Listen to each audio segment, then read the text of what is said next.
This is an opportunity that the NFL is messing up because they are slowing down the football game, which fans don't want. And they're also taking away the human element. They want to be able to debate the what ifs and all that. And when you take that away, that's bad for fans.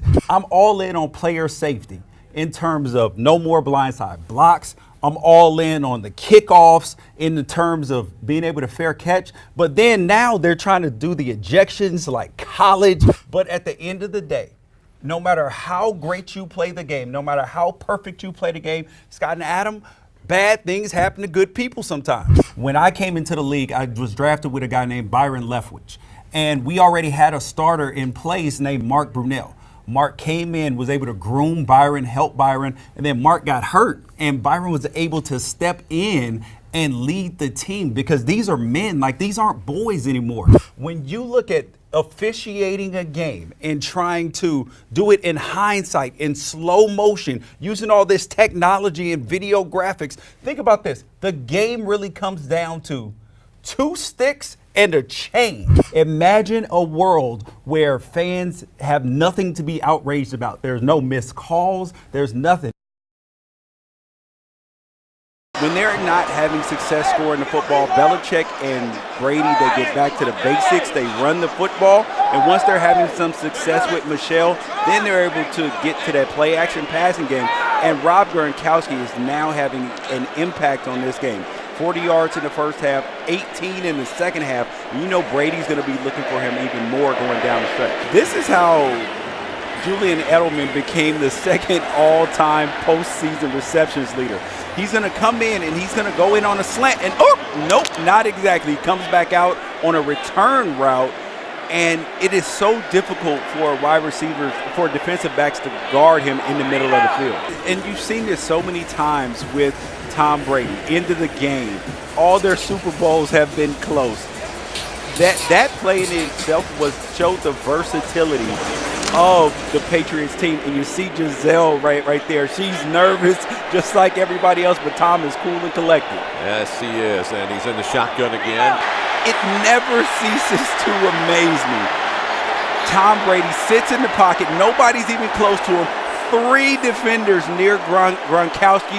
He has a hand on it, but he eyes to the football. He secures it, and Giselle's happy, and Patriots Nation knows that they are close to punching it in for the first touchdown of the game. Todd, what a luxury it is to be able to run the football down on the goal line. And that scoring drive, so efficient, 5 plays, 69 yards. And Michelle basically has a walk-in touchdown. The Patriots offensive line has been able to neutralize the pass rush of the Rams. And there, Gronkowski, after making such a big play, he's been beat up, and he's still out there making plays in the rundown. That just goes to show how hard it is for rookies to break in the National Football League. But Sony Michel has been brought along by Bill Belichick and the offensive staff, and now he's making an impact in the biggest game of the season. Absolutely. Experience always has an edge over age. Even though the boy wonder, he got his first job at 30 years old, but Bill Belichick was already 10 years into his coaching game when Sean McVay was born. This is a big explosive play. The Rams had trouble protecting Jared Goff today, and when you have that problem, running screen plays is a good way, and Cooks is an explosive guy. Had over 1,200 yards this year on just 80 catches. The pressure has been there all day. You see right there, that's one of an interior line game, and Van Noy does a great job of not landing on the quarterback with his body weight that way he doesn't get a penalty.